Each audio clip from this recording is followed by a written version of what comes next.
You ready? Yes, I am ready. All right, man. Here we go. We are back at it. Welcome to episode 55 of the Where's Brunch podcast. Yes, It's a celebration. y'all. Yes, y'all. It's a celebration. It's a celebration. What are we celebrating? We here. We made it. Oh, yeah. You know what I'm saying? We are here. I am Trina Marie. Oh, I'm Brocky. And welcome to the Where's Brunch podcast. As always, we would like to invite you to become a member of the Brunch crew. How can you do that?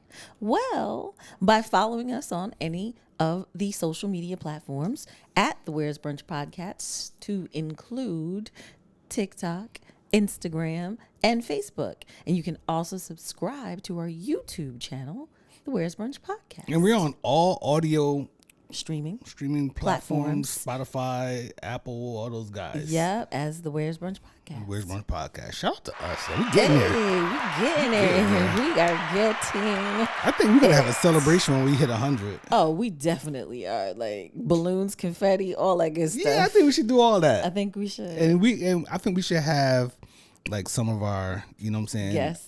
Some guests calling in or whatever. Maybe even somebody here. I don't know. But definitely have people calling in. I think that'd be really great. dope. I think that'll be dope. It's gonna be a celebration. Y'all be ready. Stay tuned in, guys. At 100, we're gonna get maybe live. busy. Maybe 100 should be live. I don't know. Oh, okay. Maybe not. Know. Maybe a party after. Maybe 100. look at how fast this idea just growing into a monetary hit for the numbers guy. Oh yeah. What do y'all think? Do y'all want to come to 100 podcast episode party? I'm gonna tell y'all right now, it does not matter what you think. You have no decision power in this whole situation. Sound off in the comments. Sound off as much as you want. Love y'all. Yo, you know who else I want to shout out? Who do you want to shout out? The folks that who just followed us. Shout out to them. We have a bunch of new followers. Hello. Welcome to the Brunch crew. Yes, welcome, man. You know what I'm saying? Make sure y'all subscribe. Well, y'all did subscribe. You know what I'm saying? Appreciate y'all tuning in. You know what I'm saying? We drop our episodes on Monday mornings, and it's go time. And if you don't know, this lovely, if you're watching, this lovely little guy right here, that's Beans. Yeah, being Beans, the disturbance dog. The disturbance dog. Yes. The podcast dog. The all up in the videos dog. Dancing. He likes to just barking. Pop his head in here or there. Yo, how you doing?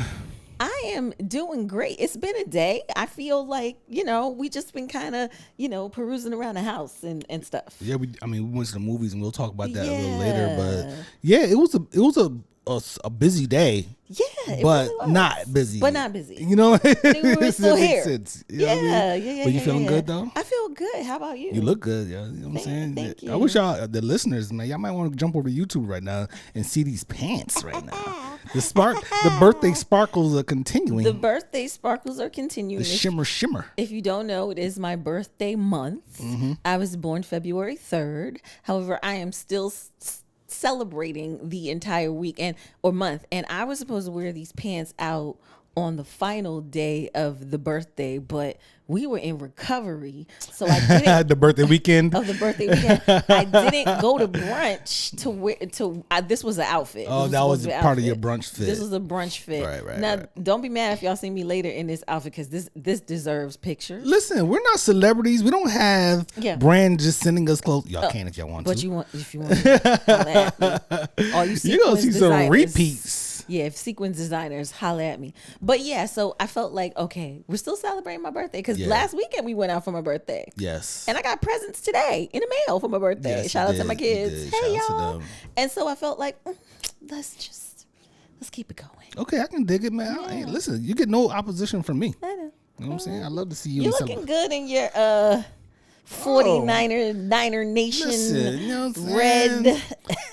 I had to rep for my guys. We came up a little short in the big game again. But I had to rep for my guys. But yeah. I see you picking up your cocktail. Yes. We have Naked Manhattans here. Hey, Naked Manhattans. If you want to know what that means, ask me later. Oh, well, y'all figure it out. It's some high proof bourbon in here. Ooh, you might be naked after you drink a couple. He's a cherry. These are black cherry Manhattans. I forgot to put the cherry in the garnish. Dang. You always waste. You don't even drink yours anyway. I know, but I completely forgot the garnish. Usually in there. Yeah, no, I forgot. Okay, but this is but yummy. they are black. They're still black cherry Manhattans. Can we talk about y'all? It went right down. It says down here. It gets right to your vitals. Right to it was in my sternum. In your core. It went in my gut. That's a serious sip right there. Oh my goodness, that was yummy. Yes, it's a delicious And cocktail. then I'm like the crazy person who asked for another one after this. Like, yeah, it's just like, what are you doing? No, you don't want to do that. Yeah, Okay. but- Okay. sometimes Okay. I'll you see you do. tomorrow. I'll see you tomorrow then. Or sometimes you do want me to do that. You want to? No. Ah. No. You get number 2 of these. I'll see you tomorrow. Everybody on the block know that. Oh my gosh. That is so not true. So one naked Manhattan, then we get to try out new toys and stuff like that. Oh, okay.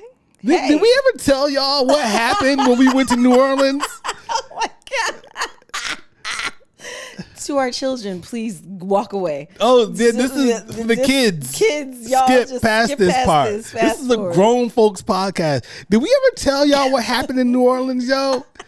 We went there for our anniversary. Yes, we did. And we brought, you know what I'm saying, some Stuff. some.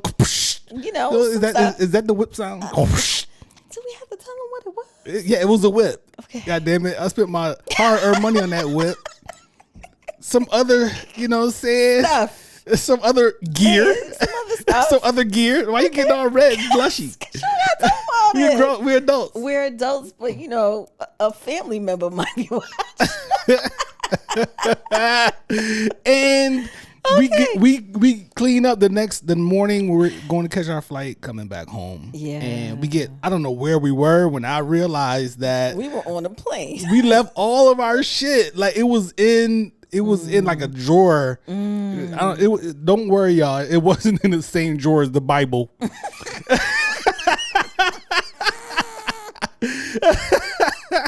It wasn't in that drawer. They don't even put Bibles in hotels. Yeah, anymore. just jokes, man. It's just jokes, y'all. Yes. And We left it all there. Left it all there. So either some dirty ass is using those now, or someone just tossed them or whatever. Or the cleaning lady took them home and sanitized them.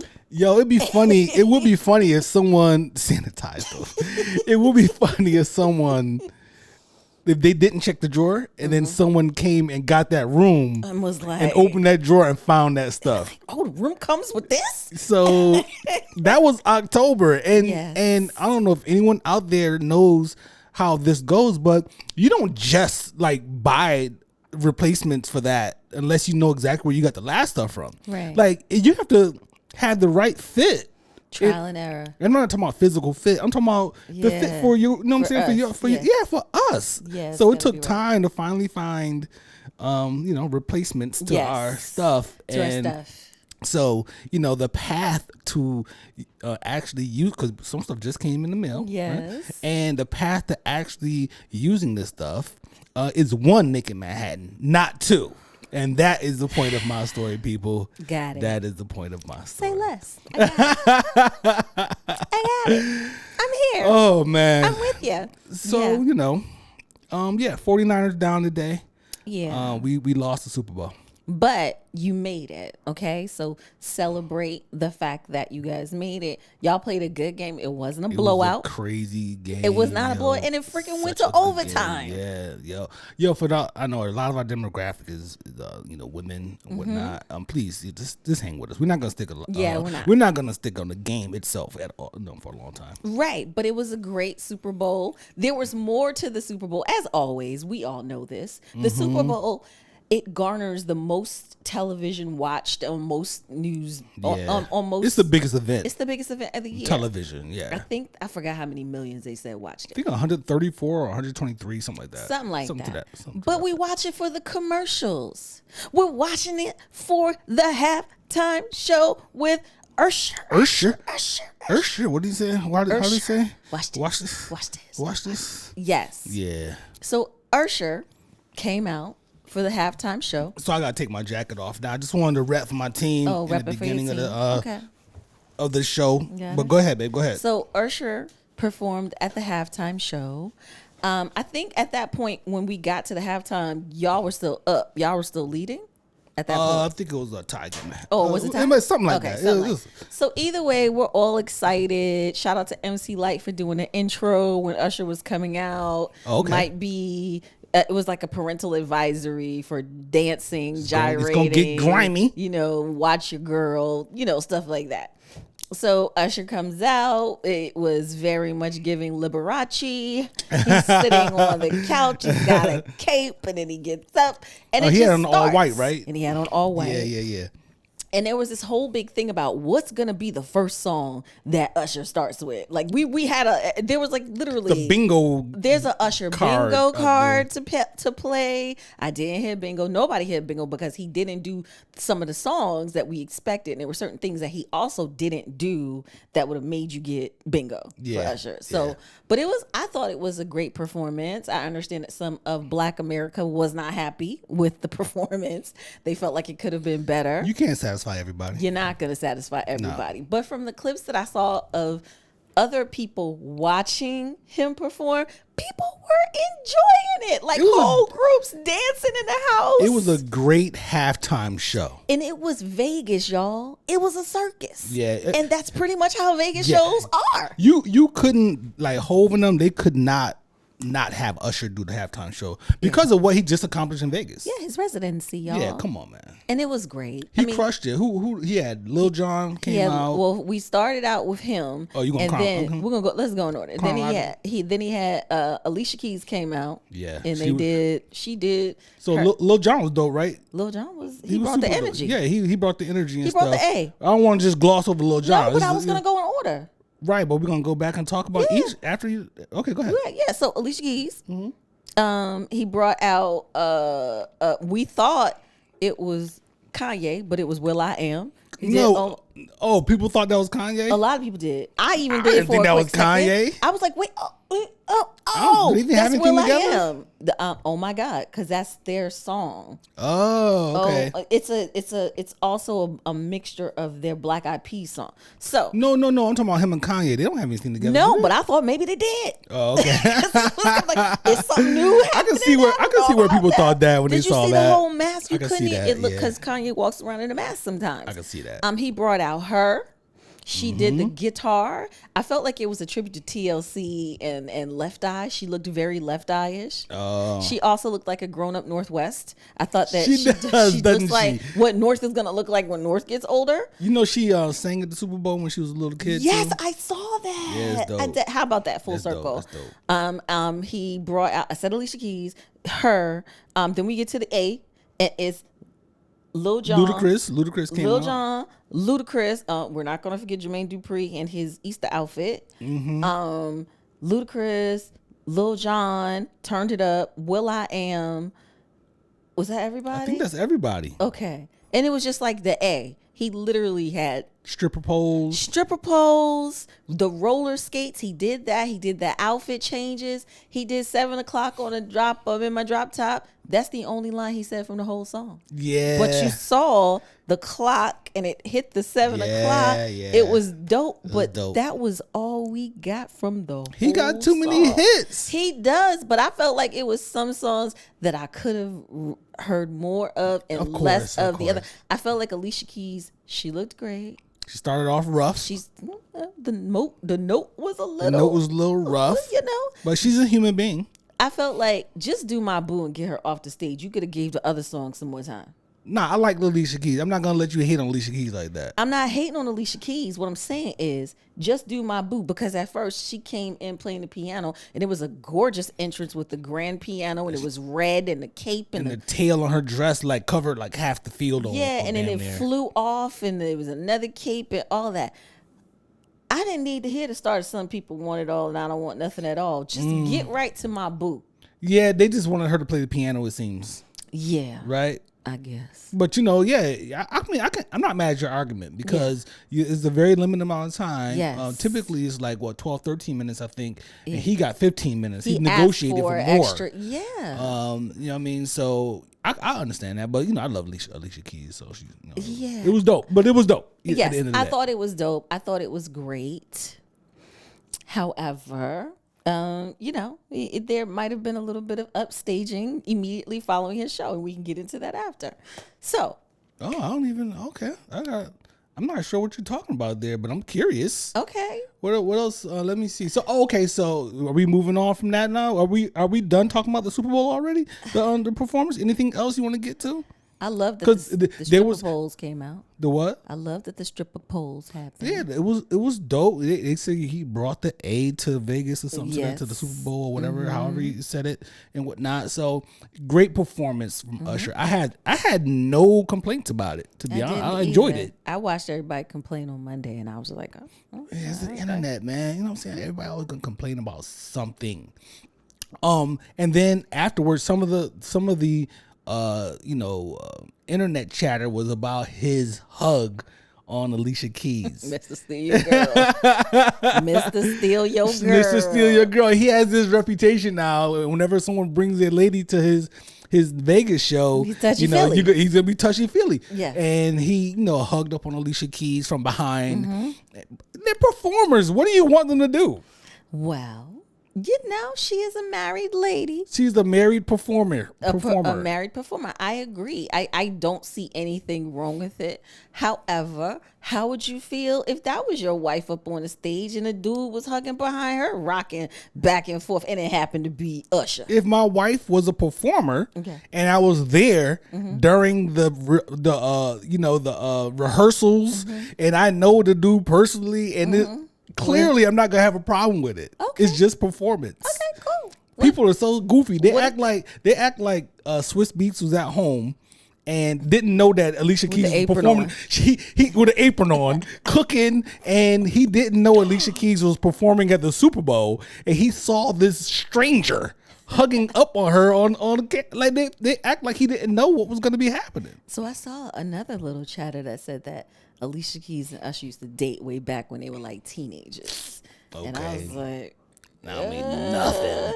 People are goofy, yo. Yeah. Y'all goofy out Usher there. is Usher, and Usher is going Usher on the stage. Usher's gonna Usher. Whatever woman is there. Single, married, connected, unconnected. It's performance, man. This is what he does. Yay, this is branded. Whoever. He don't care. He gonna grab her no matter what. He gonna grab her. All right?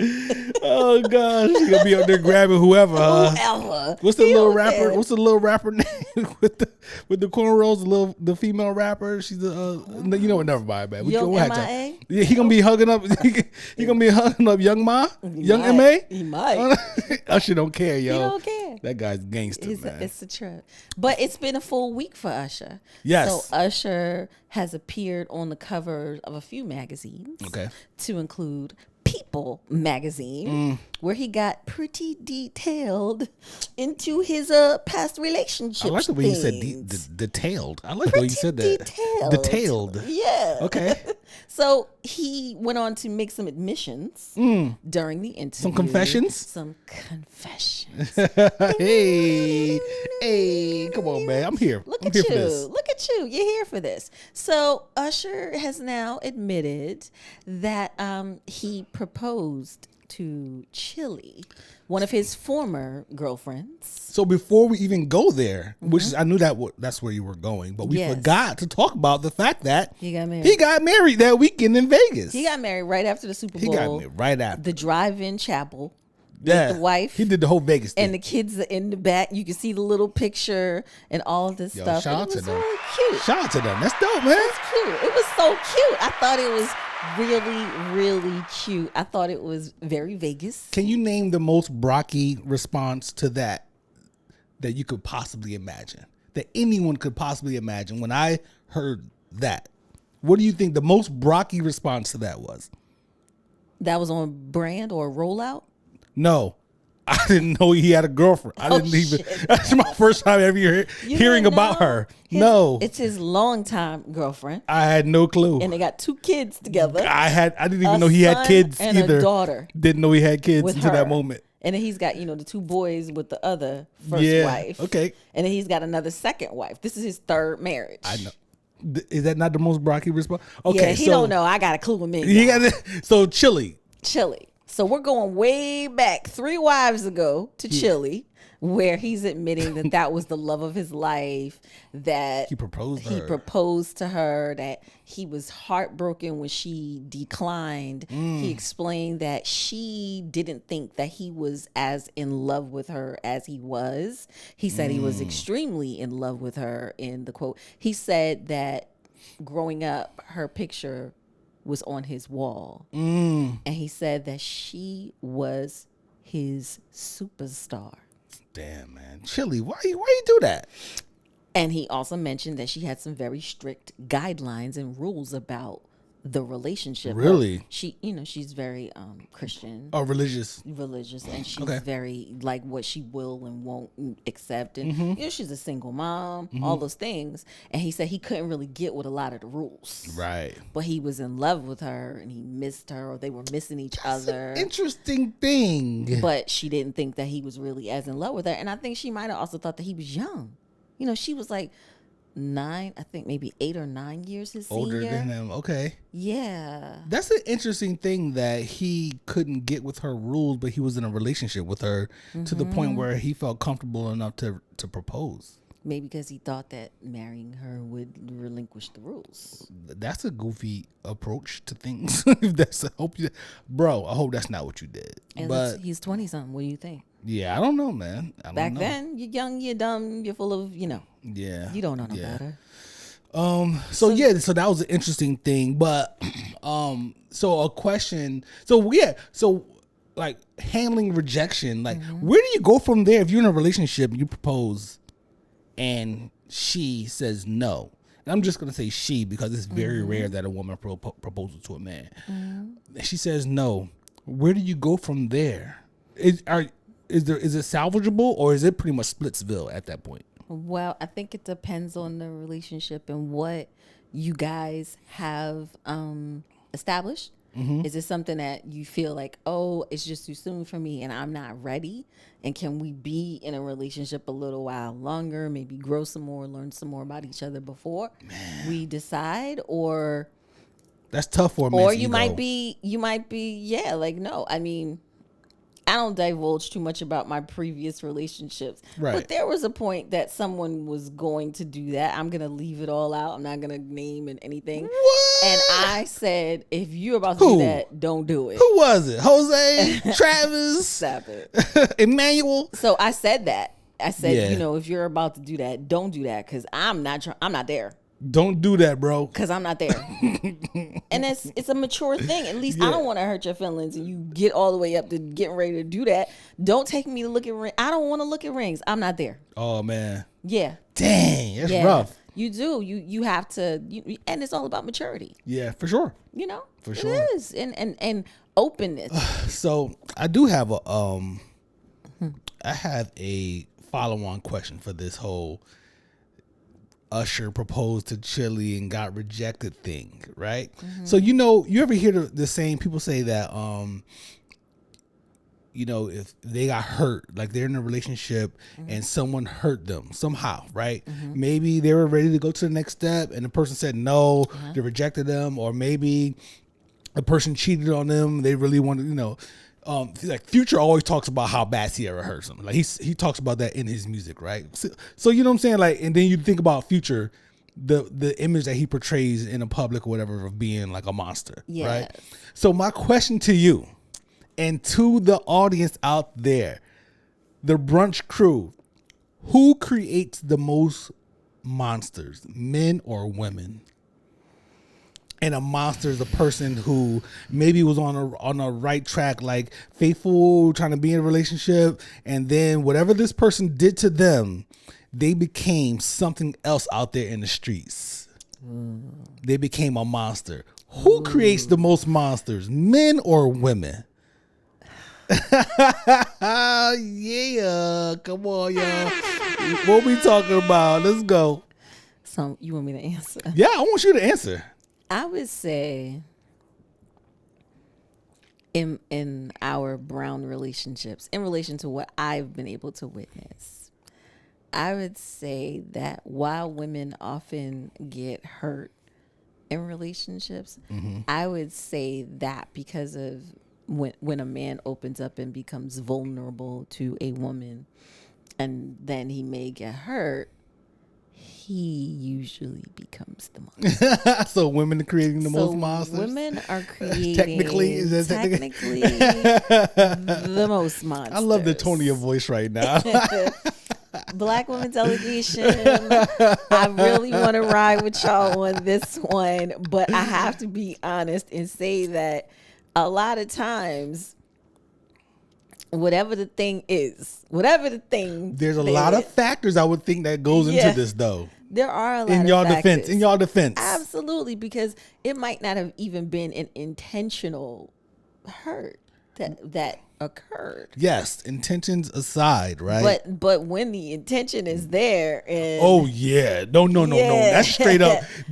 I can't give y'all no grace with that. Yeah, when the intention is there, if you did them dirty, and you're just the beast, and you're doing whatever, and then you create the monster. Then he's like out here just acting a damn fool, swinging from the chandeliers with everybody, just no love for nobody, no more, love, because you broke him down to the single minutia, and he is no longer able to love anybody the way that he loved you. Like, when you've crushed a dude, like when, oh damn, this is sound a little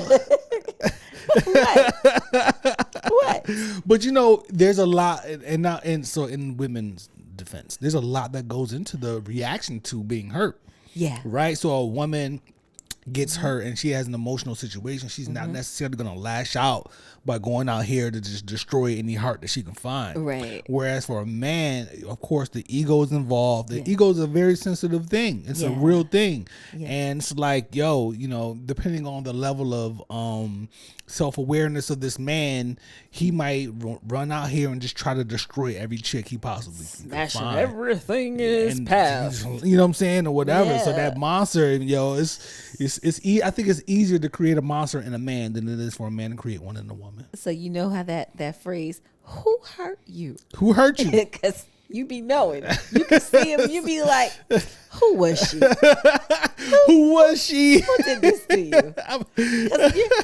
You're just the skeleton of a man that I once knew. Oh, man. Like, who was she? She tore you down, didn't she? And then you got black women out here going online complaining about these dudes when these monsters might have been created by other black women.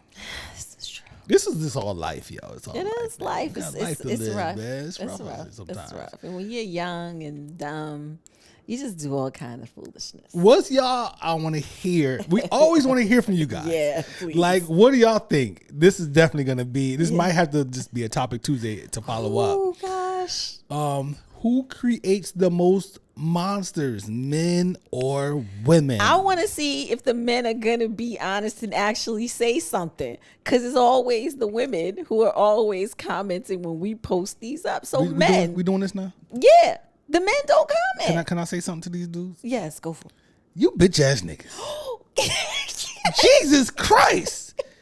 Like, y'all leaving me out here by myself. Y'all not commenting. Yeah, I do get a couple of fellas that call me up and have conversations with me and my wife and stuff. And we appreciate that. We love that. We love that from y'all. But these posts, and I understand the demographic. This is wine, right? A lot of wine going on.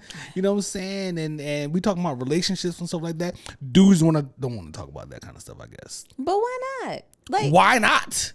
Comment. It's real issues. Give your opinion. Do y'all have an opinion? Because you're watching. You're liking it. You know what they'll comment and say? Staying out of this one. Yeah. Why? Come on, son. Come on. If your wife comments, you can comment too. Comment. Like, give us a comment. I'd like to hear from the fellas. We want to hear from the fellas, man. Who creates the monsters, fellas? But not just fellas, drop it in the comments. Ladies, but please. Ladies, admit it, because y'all be out there breaking hearts. Yeah, we want to hear about it. It happens. So what else we got, man? Oh, so I have a question for you. Oh shoot, another follow on. Excuse to a me, follow y'all. on. I gotta take my glasses off, because y'all know. Take a drink. Take a drink before. And going in line with just everything as we're talking about Usher and the Super Bowl. Usher. Do you think Beyonce stole the show from Usher at the Super Bowl? Not in the slightest, yo. Okay. Not in the slightest. I don't think that. That's a great question. Is that a narrative out there? Did she come in and like propose at his wedding? You know, that's a statement that's been said. Like Beyonce came in and proposed at Usher's wedding, and not in the slightest, because that performance is uninterrupted. That performance doesn't have any commercials during it. Correct. So he has that time, 15 solid minutes to boom. Y'all can do whatever y'all want to do outside of this. Y'all paying for that. She paid for that time. No, she got paid for it. Well, whatever 30 it is. Million. Whoever, her and her partners, Verizon paid right? her. Verizon paid her, whatever, boom, boom, right? This is what I meant to say. That time was paid for. Correct. Right? That time was paid for. And that's just business. She did not take anything away from Usher. No one did. That performance was that solid. Yes. No one did. That's a narrative out there? Well, there's a little bit of, she's coming for him. She's coming to take his shine. You know, like this was supposed to be his weekend. And now Beyonce's making a new announcement. First of all, the commercial is cute because Beyonce doesn't talk a lot. Yeah. And she's talking about her attempt to break the Verizon network. Like she's broken the internet before. It was a great. It was a perfect commercial. Perfect launch for what she's doing. And then she went in and dropped the new music. Two country songs, right? Act 2, y'all. Two country songs, right? Two country songs. What's the joint's names? 16 Carriages. And then the other one, Texas Hold'em. Texas Hold'em. The Texas Hold'em joint goes hard. I didn't listen to the other one yet. Now listen. Beyonce is coming for our throats.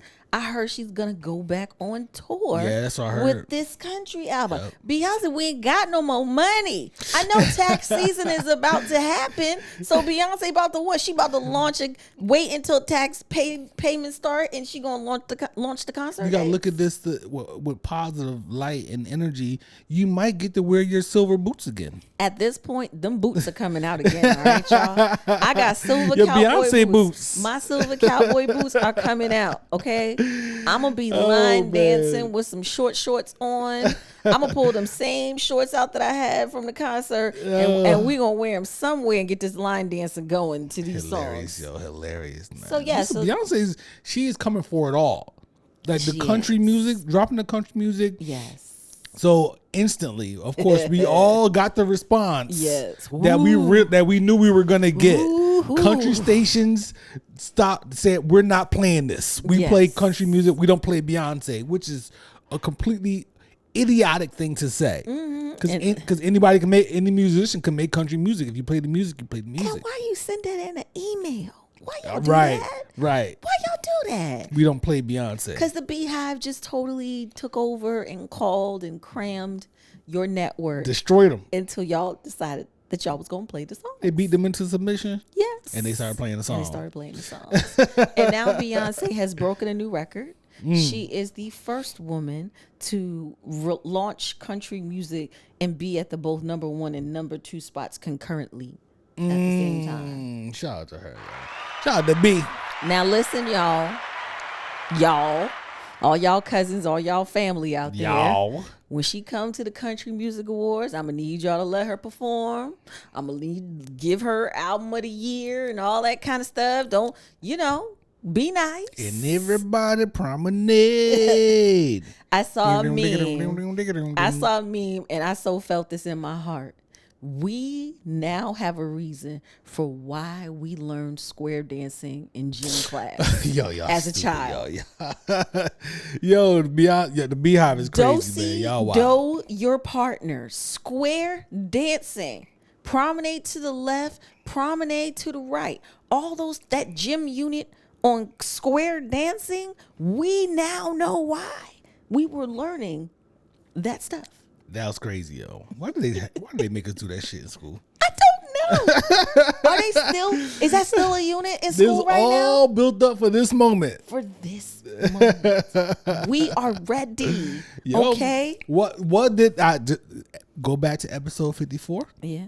Your boy here was talking, and I didn't make this up myself. I got this information from industry folks who were talking about country music is coming for rap music's neck. And Here we had right after that. That was Saturday. Literally, that was Saturday, and it's Sunday. And Sunday, Beyonce drops 2 country songs. And I was like, how did he know this? Yeah, I don't take credit for it. I'm not sitting here analyzing the industry. You totally I got my ear to the streets. You totally got that. I said that. You totally did. Boom, 2 country joints. 2 country joints. And on top of that, a country dude in a commercial with tattoos on his face and all this stuff, all this rapper type shit going on.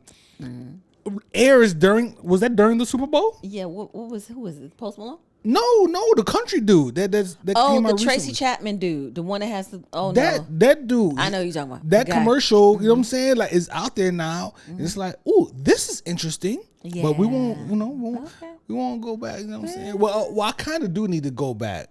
Okay. I kind of do. I kind of do want to talk. Let's go ahead and get this in here before we go to the next topic. Okay. Shout outs to everybody. Shout out to everybody. So I kind of want to address a couple of topics from the last pod that seemed to have ruffled feathers. Shook a few tables. In social media. Shook a few tables in social media. We probably had our best performing social media clip from last week's pod. What were the numbers total final? It was good. Let's just say that. We're not sharing the numbers. Okay. We're not sharing the numbers with people. Go out there and follow and pay attention, and you'll see what the numbers are. Yes. So last week, is 2 topics, right? Last week, the first one I want to talk about is the South and the state of rap music right now, right? It's funny, right? The South is coming for you. Oh, they was upset. They're coming for you. People were upset. There's a few people that agreed with it. People were upset, and I just want to clarify.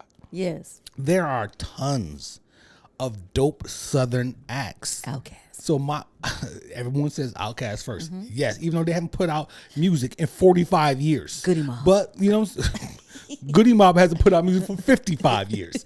But yes, a ton of dope Southern acts that I love. Shout out to Gucci Killer Mike. Mane, Young Jeezy, Killer Mike, Future. Kodak Black. She loves Kodak Black to death. I love Kodak Black to death. A lot of Southern South acts. Florida. My comments weren't about the South not putting out good music. The comment is about the fact that the South brags about being in control of rap and running rap for past however many years. Yeah. And seeing where rap music, mostly popular rap music, trust me, I have tons of music that I listen to that no one's going to be playing on any radio or any station or something like that and whatnot. There's a ton of music for me to choose from. I'm not starving for music.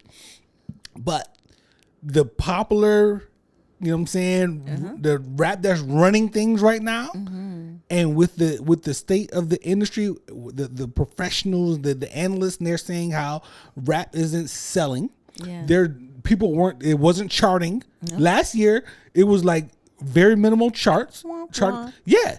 And projecting where it's going to be in the future based on where it is now.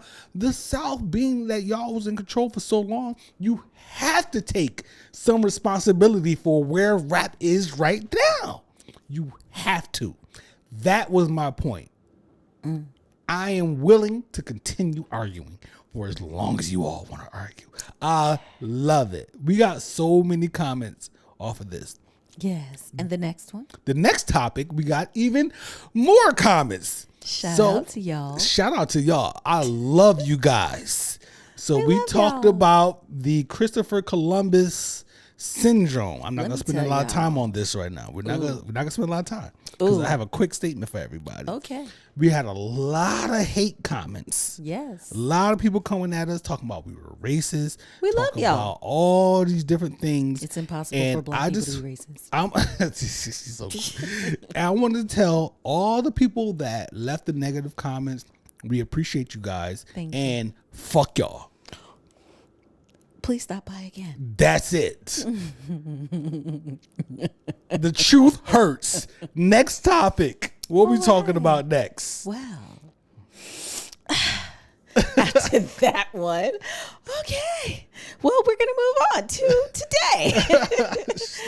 Today, it is honestly impossible for Black people to be racist, but whatever. Okay, can I just say one thing? Go, please. Oh, God. Howard University is in the building. Let's go.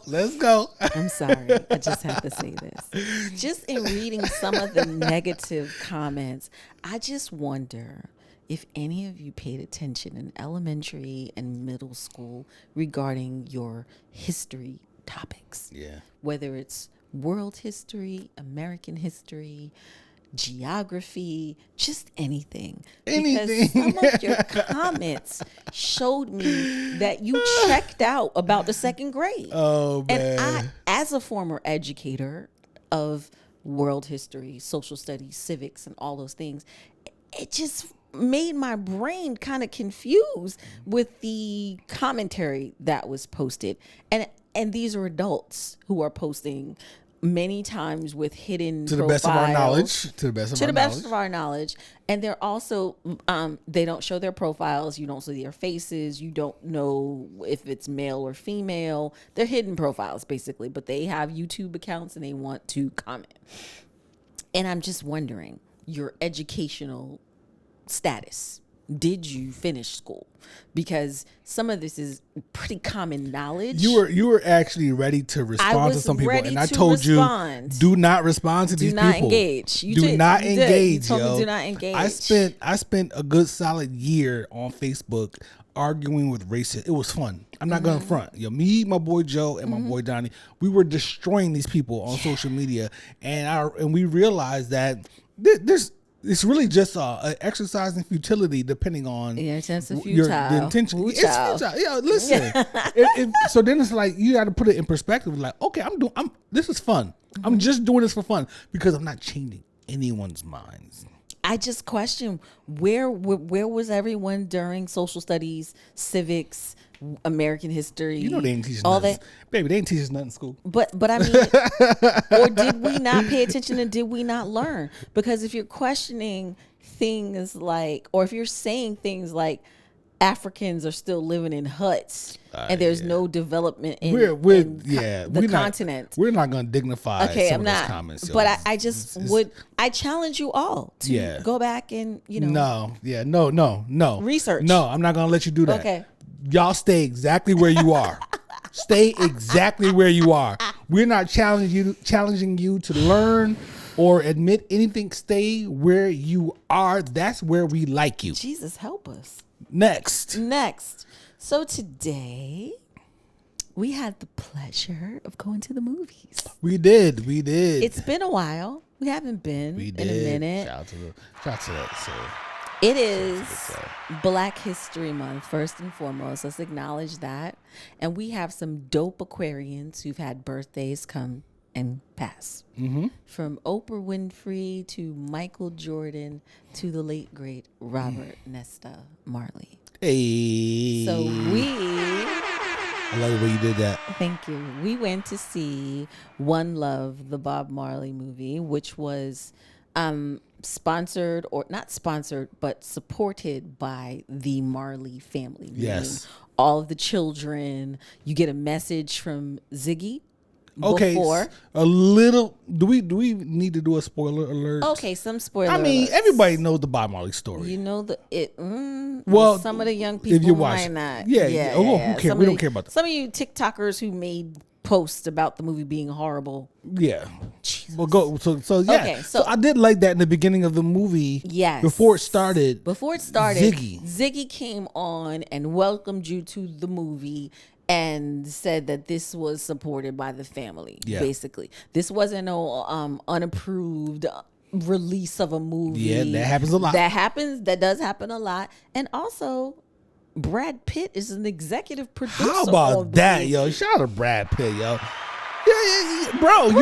You already invited to the cookout. You're everywhere, we already like Brad. You, bro. You're everywhere. I just so happen to be paying attention to the credits rolling. There goes Brad Pitt's name as an executive producer on this movie. So I would just say it was a wonderful but brief representation of Bob Marley. Yeah, it's his a life, his family, his upbringing, his faith in Rastafarianism, Rita Marley's story, and his impact on the globe. Because it wasn't just in Jamaica. Not in the slightest. It was in Europe. It was him finally getting to perform in Africa. And also, unfortunately, his untimely death at a very young age. This movie is not about the life of Bob Marley. Right. On a big scale. This is about the concert. And what it took working up to the concert. To the concert. Yeah. That's what this was about. The unity concert that they finally got him to come back and do. Right. After the first concert happened and they left because of the attempts on his life and his family. This is about him trying to do this concert. It was a great movie, yo. Fantastic. Listen, I cried through the whole movie. I thought I saw you with the tissue. I cried through the whole movie. I cried through the whole movie. His music, he was such a great man, with flaws and all. He was such a great man. His music and what he stood for, yo, like it resonated. It resonates with me. It always has. Same. And you know, and it's like. The one key thing, right? What really got my tears flowing was him talking about how they said the Rasta, when he was talking to him, basically said that you can't participate in Babylon's system. Babylon. Right. You know what I'm saying? Like, and that is like me to the core. I've had arguments, I've had debates, I've had conversations with friends about the system, the political system in this country and my participation in it or lack of participation at certain times of my life. And it was just like, man, hearing them saying that, it just brought tears to my eyes because it's like, yo, yes. You know what I'm saying? So it was a great moment. It was a great movie, yo. I don't know what people are talking about criticizing this movie. It's funny that you speak to that. First of all, let me say to my bestie, I have traveled back to Jamaica, in particular Stony Hills, Jamaica, which is not far from Strawberry Hill, where some of the movie was filmed. And I would say that the cinematography is off the chain. Yeah. If you just pay attention to the scenery that they're shooting in Jamaica that you can see. The realities of Jamaica, some of the corruption, the constables, the leadership, all of those things that they feature as well in the movie. And it was just like this most beautiful thing to listen to the messages of Rastafarianism, to listen to the messages of love and peace and the equality that needed to be had for the people. Yeah. And the protection that needed to be had. And listening and seeing the visions that he was having. Yeah. The desire that he didn't know about his father, or he didn't know his father, he didn't have a relationship. However, then seeing him ride off in the horse with Selassie at the end, and just the interwoven things that were going on. If you don't know about Selassie and his relationship and his desire to go to Africa to even perform, which was really critical for him, I thought a lot about that during the movie and how I feel about that, because I have been called Babylon before by some people because of where I work. Right. And, and this was in college. This wasn't even when I was actually working there. Listen, it's a thing. It's a tough thing. And we'll get into that on maybe another time. We'll talk about that. That's another episode. Yeah. But I just loved that they got to the root of that, the conversations that were happening, like when him and Rita were young and they were sitting around and they were learning. They did a great job bouncing between those two timelines. The bounce between the youth of them and then the older them, and how she held him down through everything. How she if you know the story, she got shot, but the bullet didn't hit her head because her locks protected her skull. Yep. You know? Yep.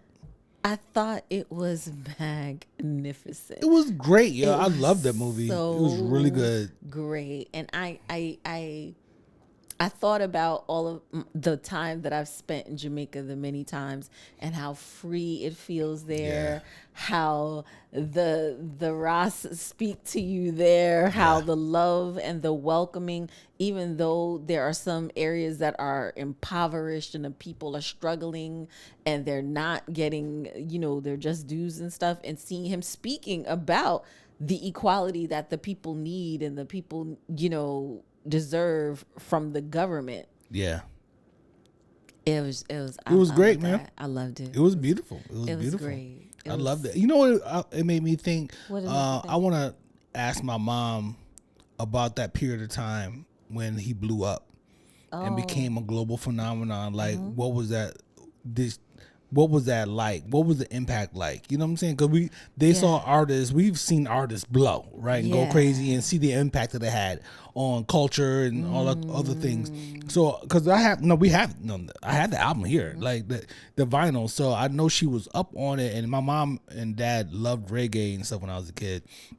And I mean, I was a baby in 78, you know what I'm saying? We were babies. Yeah, you know what I mean? So, so I'm just curious of if she remembers how that impacted specifically her, because she was a big music head. Gotcha. In that the marriage between her and my dad, how that was like. What do you remember of how that did really just take the world by storm? You know what I mean? I wish you could have met Takia's dad. He was so in Jamaica at that time. But that's different. That's cool. I would love to hear that too, because he was there. He was there. But my mom was way in Rochester, New York. Yeah. So how was that? You know what I mean? Yeah. It was just dope, and you gotta go see it, especially for our age group. Go see it. We've been listening to Bob for how long?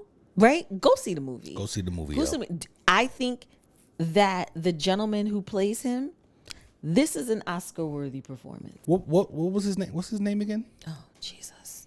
Here we go. Hold on. I'm gonna tell you. That actor. He was in he was in a bunch of stuff. He did Malcolm. He played Malcolm, and he was in the OA. The OA. Yeah, he was in the OA. Yep. One Love movie. Okay. The actor is Kingsley Ben-Adir. Shout out to the homie. I like him already. He's dope. And Lashana Lynch, who plays Rita. Shout out to her too, because she's also in was she in Woman King or was she in Wakanda? She was in the Woman King. Woman King, yeah. She was also in the James Bond movie. The James Bond joint. It's the question of was she going to be the next Bond? She was also in the Star Wars movie as well. Homie, he killed the Bob Marley role. I think he killed it, yo. I think it's an Oscar-worthy performance. I believe so too. I think he's gonna get a nomination. It felt like I was watching Bob. Yes.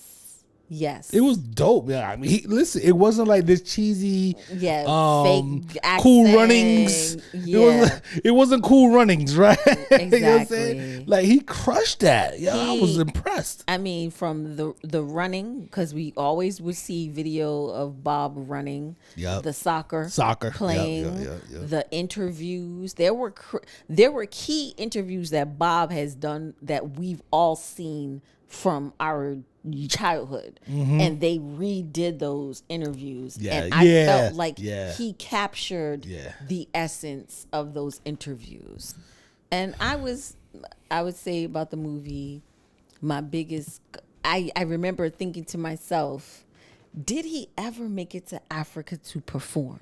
Right. That was my question, because I don't feel like I ever knew a lot of information about Bob making it and performing in Africa. And they did, I guess. And they did. I mean, and his final resting place is in Ethiopia. Nice. Makes sense. That's where Rita had him buried, right outside of Addis Ababa in Shashanami. Ethiopia is where he is buried, which is a place where many Rastafarians are actually laid to rest. I mean, hell yeah, Selassie and everything, of yes, course. Yes. It's just like him, the man he was, man. It's just a beautiful thing. He Beautiful. knew who he was, Yeah. and he stuck by that, and that was just it. Yeah. You know what I'm saying? I also like that they didn't really delve into the why the fact that he didn't get treatment for his toe and all that kind of stuff. They could have done that, but they didn't, and that was cool. I was cool with that. Yeah. You know what I mean? And that was his demise at the end of the day. Yeah. The cancer. Whatever. So shout out to them, man. Beautiful movie. They didn't get messy either.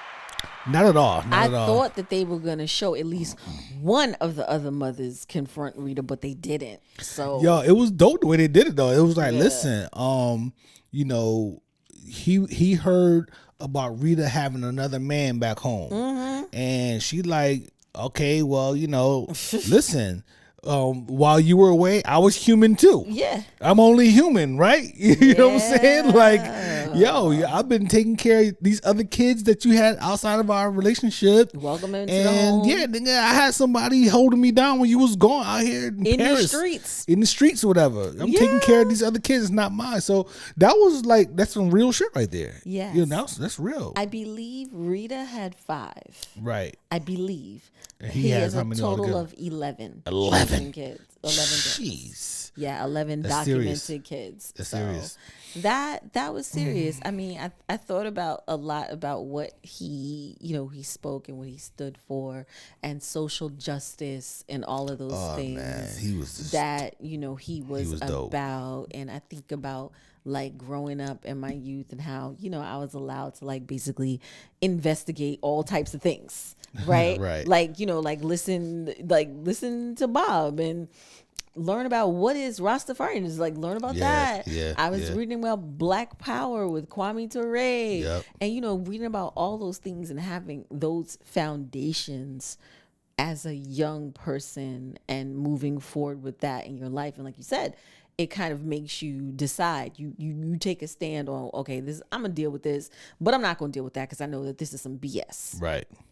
And systems. Yes. And understanding what systems look like and what systems are for you and what systems are against you. Straight up. And I think that has also impacted me in a way of realizing that this is going to be controversial.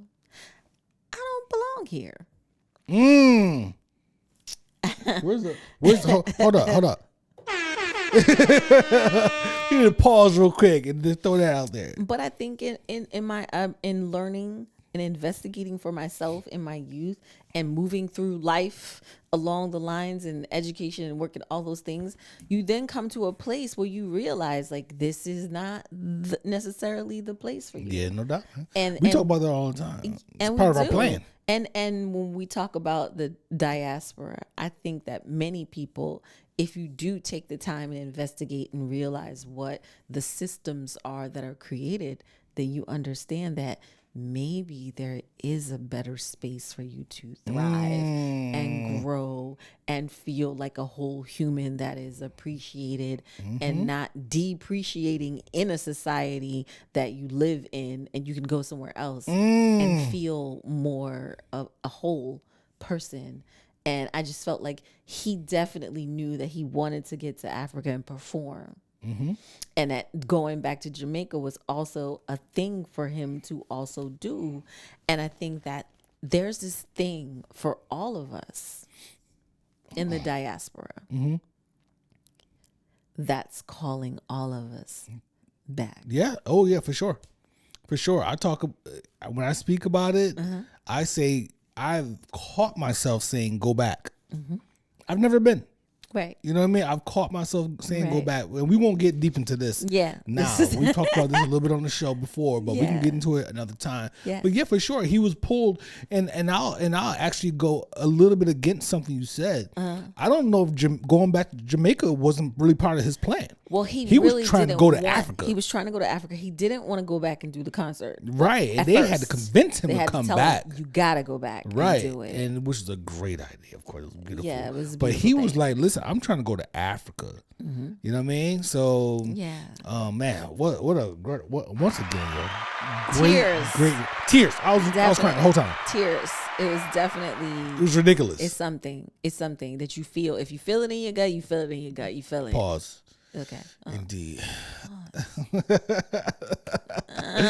Yo, let's jump to a topic that we kind of skipped over a little bit. We didn't talk about this Kanye thing, the Kanye bounce back. Yeah, I'm going there. The Kanye bounce back. So Kanye West. Yes. He also had a Super Bowl concert. I'm sorry? He also had a Super Bowl commercial. He had a Super Bowl commercial, right? A very low end Super Bowl commercial that he shot on an iPhone, looking like he was in the car, which ended up garnering 150 something million worth of sales. No, or more than that. A bunch of sales of his products on his website. He made all of his products $20 on his website, which not to his defense really, but he had, when he made the deal with the Gap, and I think with Balenciaga, but definitely with the Gap, he wanted all his stuff to be cheap. He didn't want this, in Adidas. He wanted his stuff to go for cheap, but of course they wasn't having that, right? Because it's an opportunity to make him a bunch of money. So. Just in his defense, him doing that now is something that he had already planned on doing back in the day. So he made all of his products $20 on his website. He made a whole bunch of money. Yeah. He got a whole bunch of sales. Yes. And then he dropped the album, Vultures, which is number one. You know what I'm saying? Shout out to him and Ty Dolla $ign. Yes. I like the album a lot. I've been playing it a lot, as you know. Yes, you had been. Yeah, it's fire. He got some heat on there. Kanye is still Kanye when it comes to the music. Yes. The production is crazy. His lyrics at times a little elementary, a little kind of random and out there, but the production is so good. He's being Kanye, and the production is so good. This is a man who, he said he was 2 months from bankruptcy at a point. So the bounce back is real, and it should be acknowledged, I believe. I read an article. I don't think I even sent you the article. It was a finance article analyzing Kanye's Super Bowl genius. Yeah. And it was how much he spent for the ad space. $7 million. How much he made in profits, hundreds of millions, and how he now has the email addresses and contact information for the demographic that he can now cater to. As a result, it was priceless. These are contacts, names, and information that he would not have normally gained if he would have just done a normal commercial. Yep. Additionally, everything that the folks ordered, it's very clear on the website. This stuff will not ship for 2 to 4 weeks, which means that he did not pay overhead. No overhead for his items. Ooh. He's actually using the capital received from the customers to create the items, and still have a profit off of it. Listen. So when I read that, I was like, oh, cha-ching. Okay. Listen. Magical. Listen. Genius. That's good money right there, baby. 2 to 4 weeks, and folks are like, okay, I'm gonna enter my information, I'm gonna pay my money, I'm gonna do and boom, that's it. No overhead, no out of pocket, no going broke. You're bringing the money in. Yeah, you're just bringing it in. And he also had sold those socks with soles, some time ago for $200 a pop. Yes. And then he put them on the site, not on sale, but he started selling them on the site for $20. Wow. And anybody who bought them for $200 got $180 refunded to their card. And so now they're gonna go buy more Yeezy stuff. They're just gonna go buy more Yeezy they're stuff. They're gonna go buy. They're gonna buy more. Now they're loyalists. Okay. At this point, they're loyalists. Let me get a hoodie. And for the black folks out there, specifically you, because I don't know what all y'all other people doing. The black folks out there talking about, oh, he was a billionaire and he said he was 2 months from bankruptcy. He was down bad and all the other stuff. Y'all niggas don't understand what bankruptcy is. Bankruptcy is a way out. It doesn't mean you're broke, you idiots. It clears your stuff. Jesus Christ. It clears your debts. It clears your debts.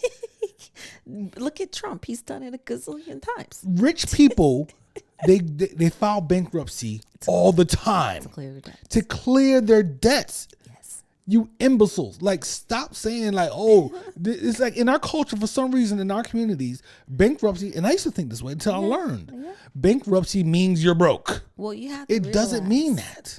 We don't have the same financial opportunities that other races have. So we get the negative financial stigmas associated to us that other racial groups don't get. In the age of earn your leisure, you Negroes shouldn't be on the internet talking about bankruptcy is a bad thing. We have education now. Mm-hmm. I've been knew about it. Yeah. But come on. Yeah. You know what I'm saying? It's so goofy, yo. Yeah. I ain't just be out here looking goofy, yo. Straight up. I don't like how you said in the age of earn your leisure, because now we got to go there.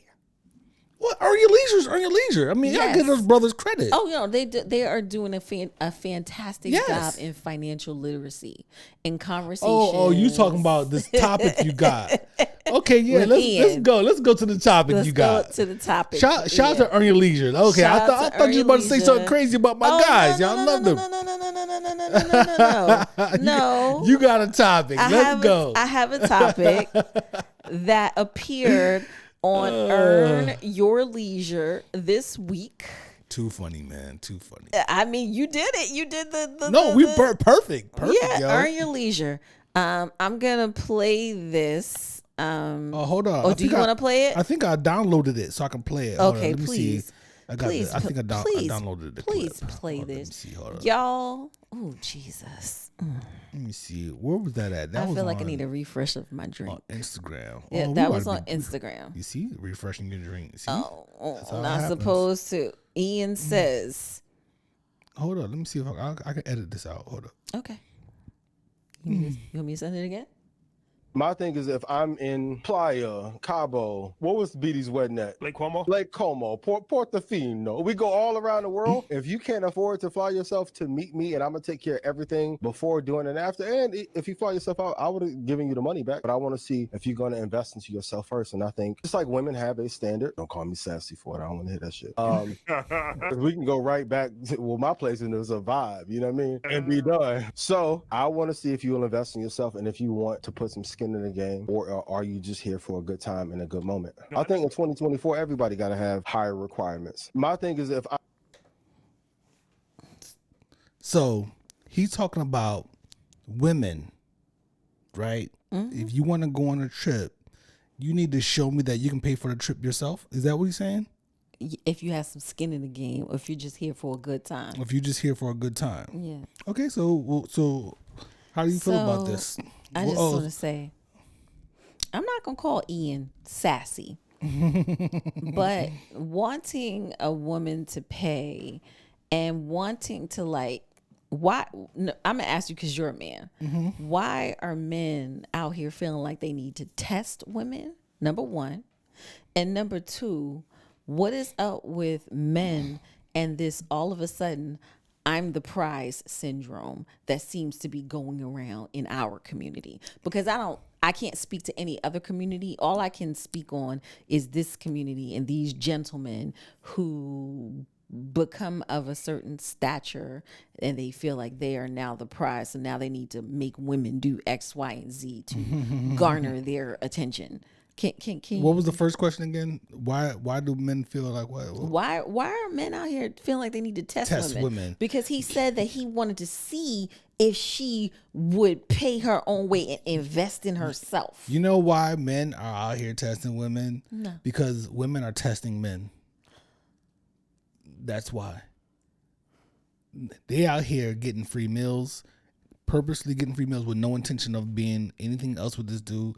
They out here getting free trips, purposely with no intention on anything happening between them or even being interested in this guy like that. They're just getting free trips. Mm-hmm. They are out here getting to it, right? Everybody's getting to the bag.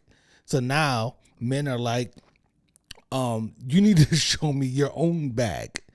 I'm not going to let you just use me up.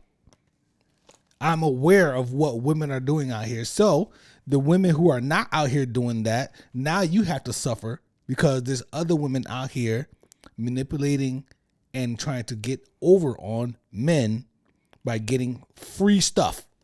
That's, I guess, essentially that's what it boils down to. Free stuff, meals, trips, so on and so forth.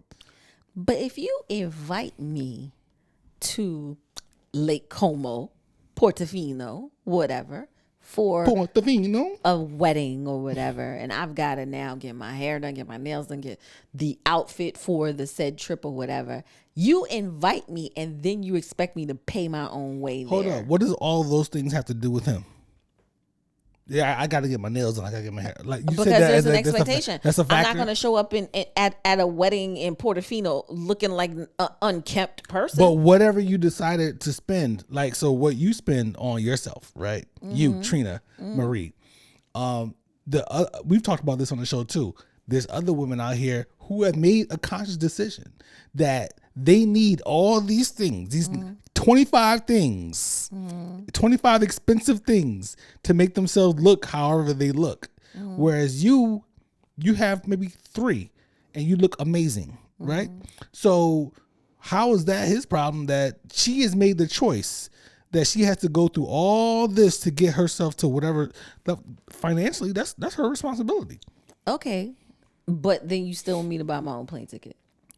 That's his choice, and that's her choice too. She don't have to. Right. But I mean, what is it about this new generation of men who feel like they got to be testing women? I don't think that this whole, because women are doing it now. Like I literally watched Country Wayne say that he got 10 kids and 5 baby mamas and he's the prize. What the hell is going on with this I'm the prize syndrome that these men of color are walking around saying? Well, this is the internet thing, right? All of it is all the prize. Yeah, all of it is all internet. It began. Stuff. I can actually see there was a gentleman who posted something that basically I screenshotted it.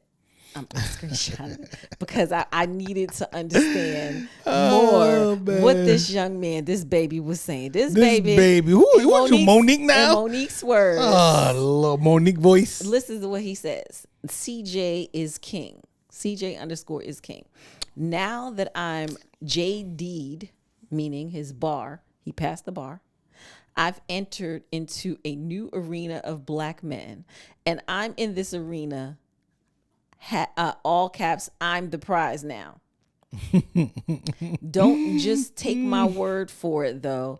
And before you kill me in the comments, let me drop some stats for your ass right quick so you see what I mean. Black women outnumber black men by 2 million.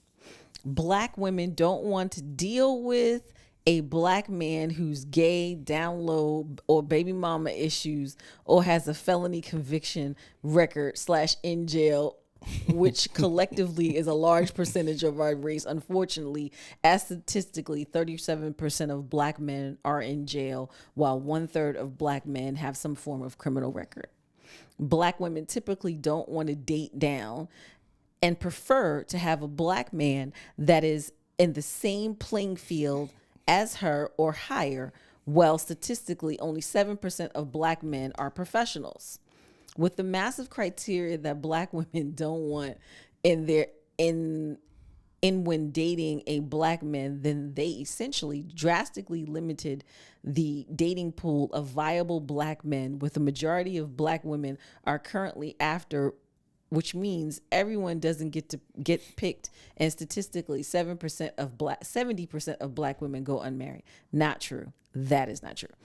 You see where I'm going here? Additionally, black women want their mate to be attractive, have some form of edge, style, and to be exciting and not be lame, etc. I know all this is subjective, but everyone doesn't have the so-called X factors, which lowers the number of available black men, which lowers the number of viable black men even lower. So with me now gaining access into this very small percentage of black men that are young. For the record, I'm under 30 with 2 degrees, single and attractive, are heterosexual and have no criminal record, no baby mama, and have some form of high-paying career potential. That majority black women are competing against each other for. You tell me who's the real prize here. Let me ask you something. Let me ask the black woman delegation something. Oh shit! Wasn't it in retrospect, looking back, wasn't it better when it was just Kevin Samuels? Are y'all ready to admit that? Everybody want to be Kevin Samuels. That's what I mean. When Kevin Samuels passed, rest in peace to that brother. To that brother right there. Rest in peace. When he passed, there was a vacuum. And now everybody is online talking about what each other want, what they ain't gonna do, who's the prize. Everybody is a relationship expert. Am I lying? No, you're not lying. Complete vacuum when he passed. When it was just him, y'all was complaining. Y'all didn't know how bad it could get. Y'all ain't know how bad it could get. It's crazy on the internet. This is not our community. This is the internet black community. This is just the internet community because we don't even know if it's black people behind these things. Well, this young man, he had recently graduated. Understood. Got his Juris Doctorate. Congratulations to that brother. And congratulations, but baby, honey, sweetheart, you are not the prize. If this is where we're coming from with it, and how's he not the prize? Hold on, I'm gonna go a little further. Because I went to Forbes magazine to talk about some things. And Forbes magazine also has an article in relation to black mental health and self-worth. Self-worth and money is the title of the article. Let me get it right. Self-worth and money and the dilemma of mental health for black men by Rakeem Sabre. And this was written for Forbes magazine last year. And he talks about the prize theory. Mm-hmm. And a lot of what he talks about is unfortunately related to the history of black people and particularly black men who were chattel in slavery. And that you guys were looked at as a commodity for the slave trade. And the generational issues that may have been passed down in relation to money, right, in relation to status, in relation to your beliefs about money and how you interact with that money, and then how you react in relationships in relation to money and hold on, let me get the quote. Money as a form of safety is a topic that he brings up. He brings up changing the relationship with money. And he then speaks, the changing cultural norms on things like gender roles, pay transparency, and romantic relationships. Discussions around what it means to be a provider, salary expectations, and what kind of job he has have become the forefront of casual conversations related to worthiness when identifying a potential partner or spouse. So it digs well deeper. It's a much deeper situation and a much bigger problem that's going on aside from just I'm the prize. Yeah. It's an interesting thing. I mean, he makes a point there. This whole I'm the prize thing, I think it's silly. You know what I'm saying? I think it's silly. I mean, you're the prize, I'm the prize. We're in a relationship together. Like, you know what I'm saying? Like, you're the prize for a bunch of reasons, and I'm a prize for other reasons. You know what I'm saying? Some of those reasons might overlap. Yeah. You know what I mean? And that's the reality of it, right? But that's not entertaining, right? That's not pod worthy, right? You want to talk crazy. You know what I mean? So let's just I want to make a quick point, right? Is it, with women saying, and I'm saying, let's say black women, right? Because this is what we're talking about. Saying that I'm independent, I have my own, I don't need this, that, and the third. I can accomplish all these things on my own, right? And fighting for equality, right? Equality or whatever, you know what I'm saying? I have all the qualifications to be on the same exact level financially when it comes to all these things. Is it surprising that men are like, well, okay, we'll pay for your own trip? Okay. I can see that. I can see that. But if you're courting me and you're trying to date me and you're telling me that I need to pay my own way as a test to me, then you're really not checking for me. People shouldn't be testing you. We're not here to be testing each other. That's a different thing. Yeah, and I would tell my daughters, if said young man says some shit like that to you, well, keep it moving. He'll never say it. Like if he has any intelligence or just any wits or smarts about him, he wouldn't say that. You know what I'm saying? This is something that he will be doing. But so that's hidden, right? But the overlying thing is like, okay, well, you know, you the man. You show me you the man. You know what I'm saying? Quotation marks there or whatever. Yeah. You know, so it's all these narratives colliding. Yeah, and it's unfortunate because putting this out in the internet, and for Ian to put that out, and they put it out on Earn Your Leisure, as a snippet with young people who follow them for, you know, financial literacy stuff. Yeah. When you dabble in that relationships type stuff, you know, Ian's wild. Ian, you're wilding. I'm saying to you, bro, you're wilding. Okay, you're wilding.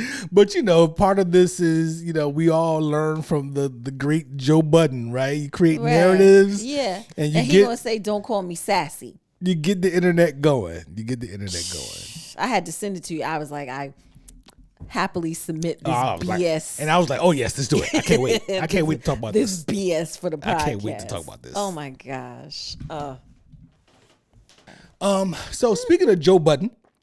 I have a question for you. This is really for the pod heads, right? We're at the end of the episode now, so this is for the pod heads. I have a question for you that I think you will find amusing. Okay. My question to you is, hypothetically speaking, who do you think would win? Let's say both parties were completely equal as far as knowledge of the subject, equal in all areas. Who do you think would win in an argument between Ish and Esso? Oh.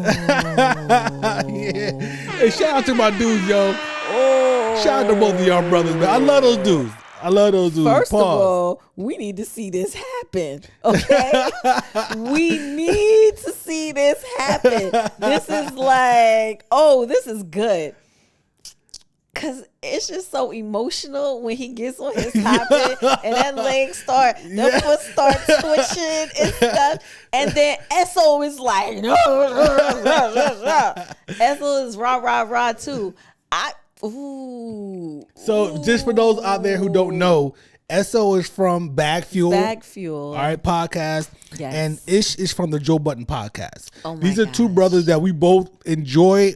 This is in no way a slight to these brothers. We love these two dudes, and we watch them all the time. And I love they both said that they want to try to tune down the whole rah, but we love it. I love it. You know what I'm saying? If they tune it down, then they're not being their authentic selves. Yeah, yo, listen. Okay. Listen. Okay. I just want to say that if you tune it down, you're not being your authentic self. Who you putting your money on in an argument between Esso and Ish? I'm putting my money on Esso. Esso, word. Word.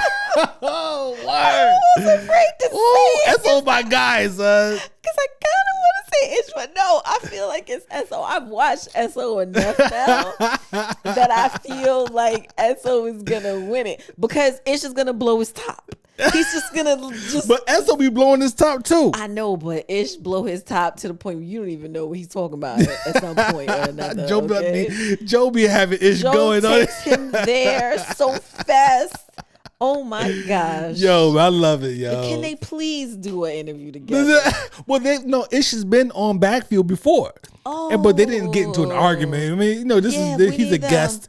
and it's they didn't do that. I need to go watch it because I haven't seen that. It was good. It was good. Okay, they know each other. They're cool. You know what I mean? So this is a question that came to my mind a few weeks ago. I forgot to ask you. And I want to ask you on the show. That would be great. Like I feel like we don't want y'all brothers just arguing out. You know what I'm saying?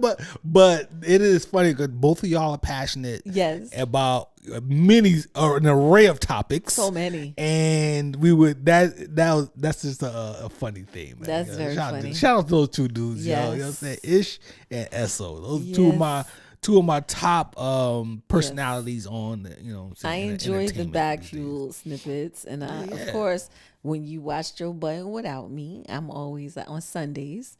I be having an attitude, and I hear him watching it on Wednesdays in here. Listen, I turned Joe.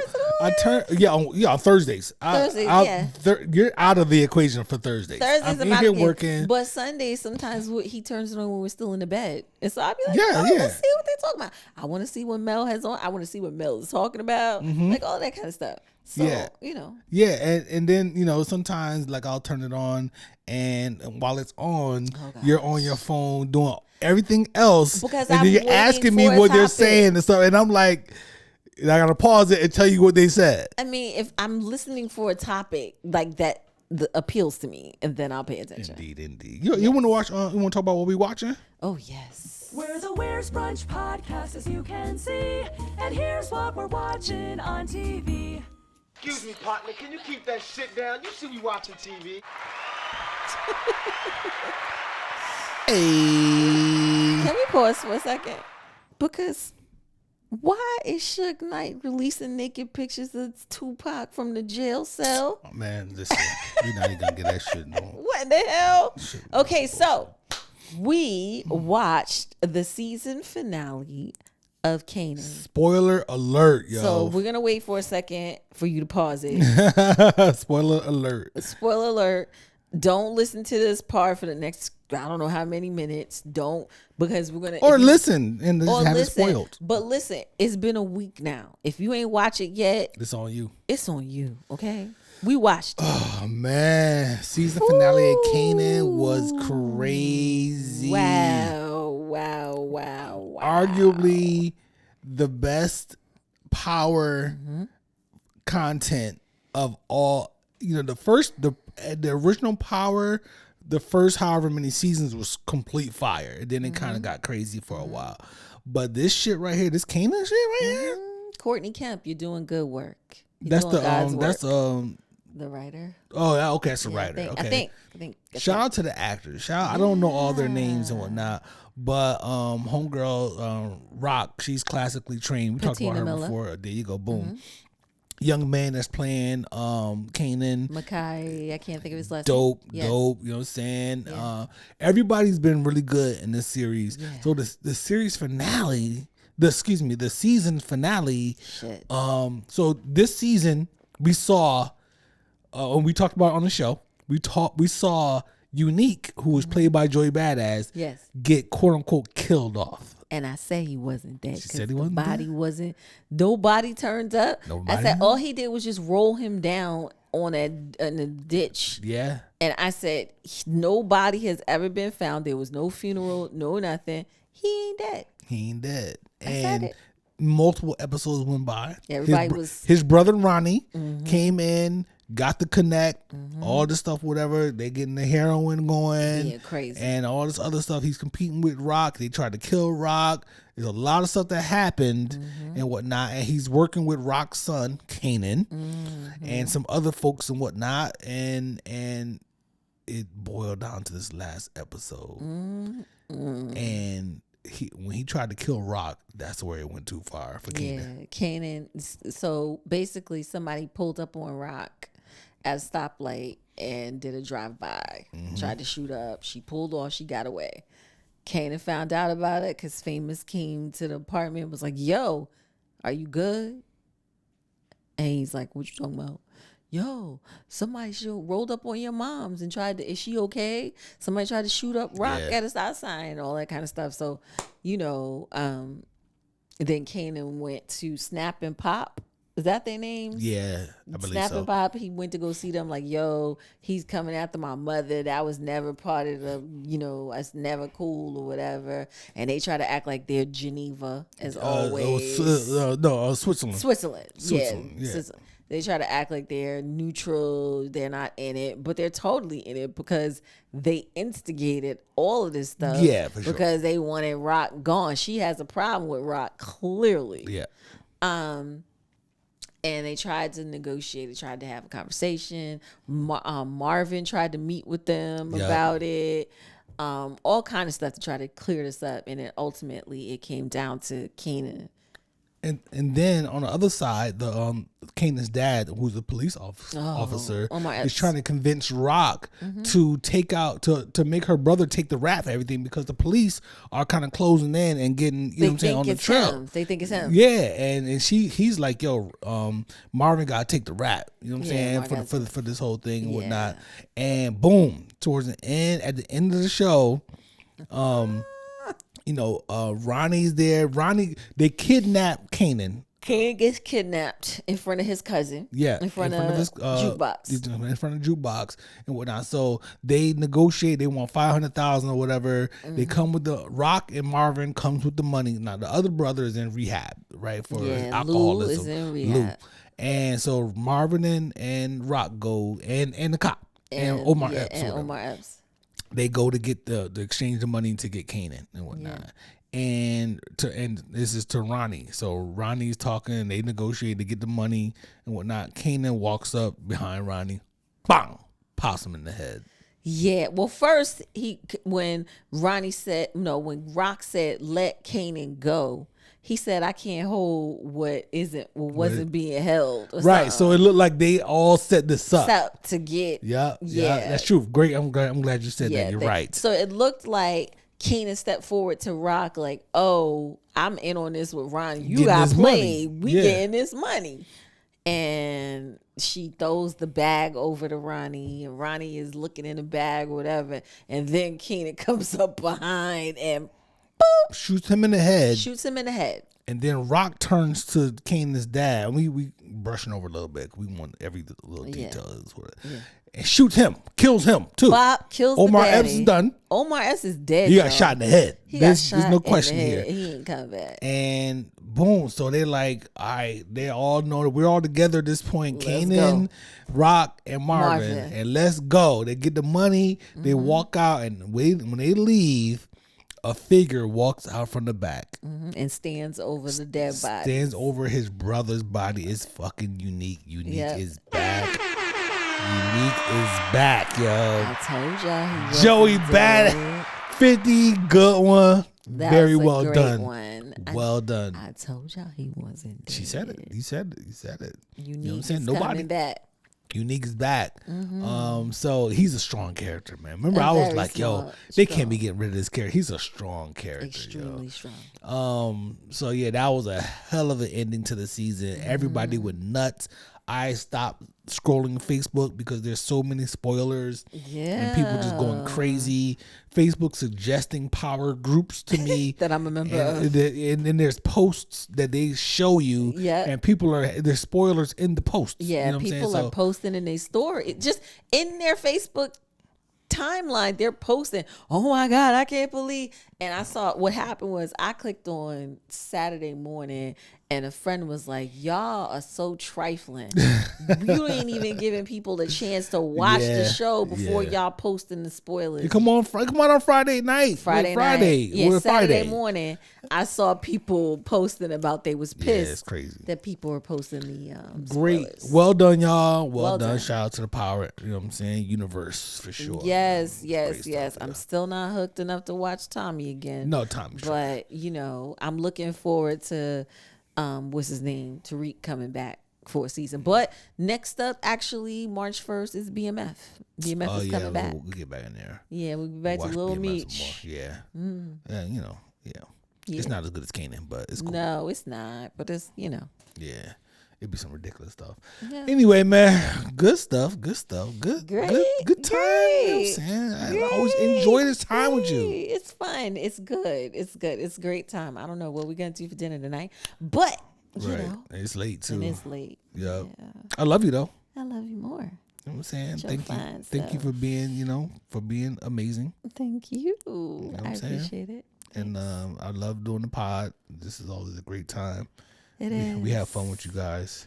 We love y'all. Thank you for Love listening. y'all. Thank you for watching. Shout out to our supporters. Shout out to Paulette. Ooh, Paulette. Ooh, Look, I got my cup here. We got a table back here now. That's a table behind the sofa. You know what I'm saying? we Paulette made Trina made for those who are listening. Yes. Made her an amazing what's it called? A cup? Is that It's a tumbler. Tumbler? Yes. It's bedazzled to Yes, it's bedazzled to death. bedazzled to y'all. death. Bedazzled to death. That's dope, man. Yeah. And, yo, everybody, thanks for tuning in, and we out. We are gone. Bye, y'all. Deuces.